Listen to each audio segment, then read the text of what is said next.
And it has begun.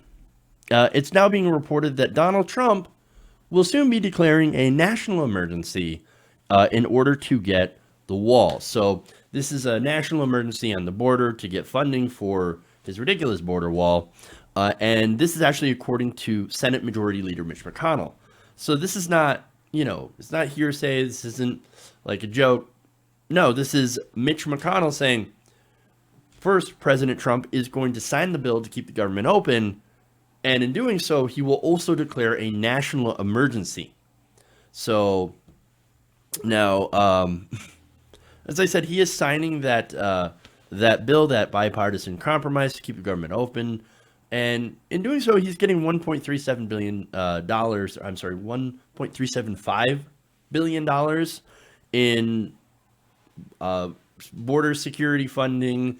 That's going to go and build actual steel slats for 55 miles. So he's getting that. And now he's saying, okay, now I'm going to go and take money from the military, and I'm going to use that to build an actual concrete barrier. So, great. Now, Trump is prepared to sign the bill and will also declare a national emergency, as Mitch McConnell was quoted saying. So what's the emergency, really? I mean, he says, oh, national emergency in the border. We've got to build a border wall. No, Trump had 2 years to make a factual case on why we need a wall. He has failed. There are no facts. The facts do not back him up. Now, I know what he's saying, but he is a pathological liar. Everything that he has said, from, drugs pouring into the border, people pouring into the border from Mexico, etc., the caravans, etc., all that stuff has been proven to be either fear-mongering or just straight-up lies. I mean, for example, most of the drugs come from inside the United States. I mean, the majority of, things that, the drugs that are actually killing a lot of Americans in the opioid crisis are actually coming from pharmaceutical companies. And the drugs that do come in from other countries in the United States come through legal ports of entry. On immigration, there is net zero immigration on the border from Mexico. A large majority of undocumented immigrants are here because they flew in, they stayed here legally, and then overstayed their visas. Now, undocumented immigrants, by the way, they also commit less crime than native-born Americans. They don't get federal welfare benefits, on and on and on. And until recently, by the way, it's an emergency now, but over the last couple of years, it was not an emergency. You know why? Because they spent their time and focus trying to cut corporate taxes. So yeah, emergency, right? Emergency. No. So look, there's been a lot of pushback, of course, obviously from the Democrats. For example, House Speaker Nancy Pelosi responded by saying, quote, first of all, it's not a national emergency. It's a humanitarian challenge to us. And I would say the humanitarian challenge is, of course, what do you do with, for example, unaccompanied minors, which is a big problem during the Obama administration. And, there are refugees, of course, that are coming in from El Salvador and Honduras. And we do need to do something about that. I would suggest not throwing them in detention camps. That's a generally bad idea. Let's not do that. Let's actually get more immigration judges down at the border so we can adjudicate those cases, and we can decide who to let in, and who is dangerous and who's not dangerous. And the vast majority of people that are coming in as refugees are not dangerous, are not threats at all, are not criminals. So, let's actually do that. Let's get more immigration judges at the border. That would be really smart and actually solve more problems. But anyway, that's the humanitarian crisis, right? Well, Pelosi continues. She said, the president is basically making an end run around Congress. And said, and I love this, if the president can declare a state of emergency on something he created, just think what a president with different values could declare as an emergency. Oh, this is a warning, right? I actually like this. Like, oh, you can declare a national emergency, right? Well, what if the next president says, I'm going to declare a national emergency on someone else? What are you going to do now? Republicans, watch out. Be careful. Don't let him do this.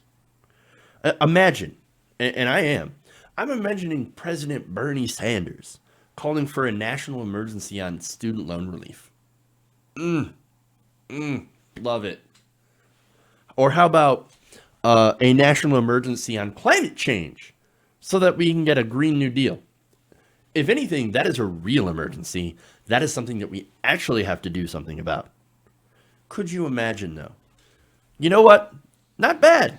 Not bad. I'd actually go for that. Now, more Democratic reaction. Senator Jon Tester said, I don't think that's smart. I don't think that's a smart thing long term at all. Well, there you go. He said, I think it sets a standard for declarations of emergencies that just about anything could fit into. And he isn't going to be president forever. And I think it takes away power from the legislative branch. So it's a failure on all sorts of fronts. So now the Democrats are actually looking at this a different way. They're saying, but wait a minute, we like having a lot of this power. Well, we like keeping that power in the legislative branch, and constitutionally they would be correct in that power staying, the power of the purse in this case. But,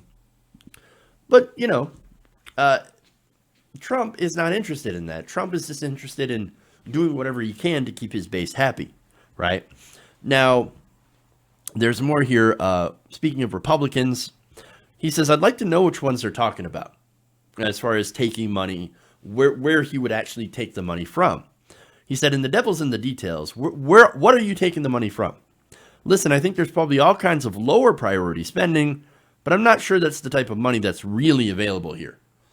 So he's like, oh, where are you going to take the money? You going to take it from like something that actually we care about, or what? What's going to happen? There's also Democrats that are wondering if the judiciary, if this happens, will step in, and what would happen.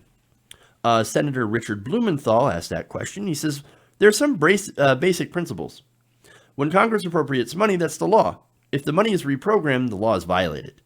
The court should stop it, whether it's the president or anyone else that illegally uses that money. So that's what it's come down here, right? So what this is going to be is this is going to be a big legal battle from here on out as soon as he declares that national emergency. It's going to get challenged. It's going to get challenged by all the Democrats, of course. It's also going to be a big challenge in the courts. So what's going to happen, right? I don't know. On the one hand, you would think maybe Donald Trump is feeling very optimistic about this, considering that there maybe is a Supreme Court. Maybe he thinks, these guys, I appointed 2 justices to the Supreme Court. It's time for you to give back your favor, right? I put you guys there. Now you're going to back me up. I don't know if that's going to happen. Honestly, I don't like Justice Gorsuch. I don't like Justice Kavanaugh. I even hate saying Justice Kavanaugh, right? But will they compromise their principles so much to actually flagrantly violate the Constitution? I don't know, because really this move is so obvious. It is so obviously unconstitutional and motivated by nothing but politics. You can't honestly look at the data and look at the facts and see that there is an emergency at the border. There is not. It is plain and simple. This would be an abuse of presidential authority. And I think that this entire idea does make some conservatives pretty nervous. Some conservatives, there are sycophants out there that are, of course, saying, oh yeah, no, Trump definitely should do this. Maybe they thought he wouldn't do it, or maybe they don't care about the Constitution. And that would make sense because a lot of conservatives are authoritarians. So that's the other thing, right? I mean, but then again, it is so flagrantly illegal. And of course, then there's the other thing. Even though there are conservatives that are like, yeah, we're totally authoritarians and we'd be in favor of it. But if the Democrats get into power, they get the presidency, and then they can declare, an emergency on taxes. National emergency, we're going to have to tax the rich.